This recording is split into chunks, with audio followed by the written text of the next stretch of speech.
Tata iparemia koe tau olunga koe ia ai Club Wasla A. Oku makehe ia he whiawhin. Koe tō tau olunga. Koe ki talawo koe ni koe ne tupu hake na tupu hake mo whaingata ia. Malu au pito e te ringa kai ke whanongo. Kia moere o kai ke ahare o. Kerea. Ohi he kalapu mo mui mui holoai.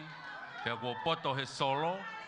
Tato e poto he tau olunga. Koe ia tau tau whiawhia e tau olunga ai Club Wasla A. Vai kau aki. Malo.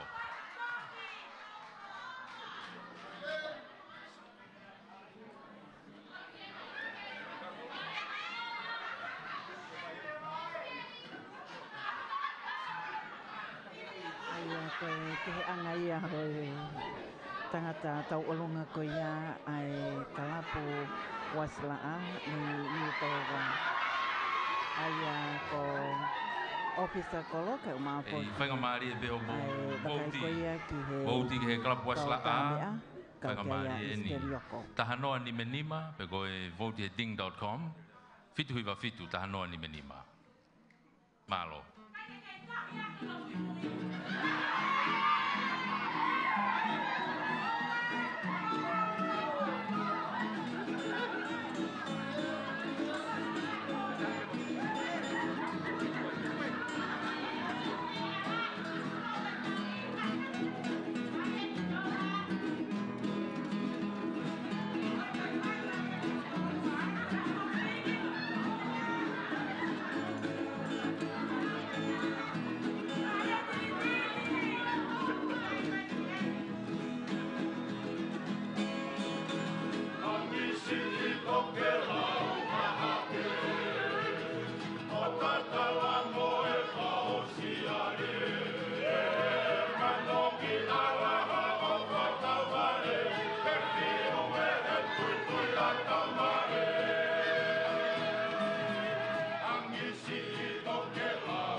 Malo vai kawa.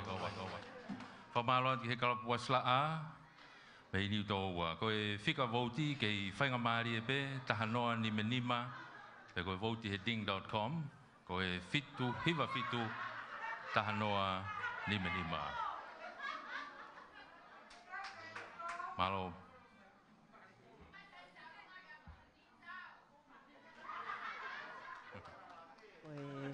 Koe loa ki pipine tau olunga, ki whaapalangangi, ko e kaleni a tonga, o mai e te monopare, kakato ia ai kau mai ki he kapa idol, wanoa wataha ai kalapo Wasla A.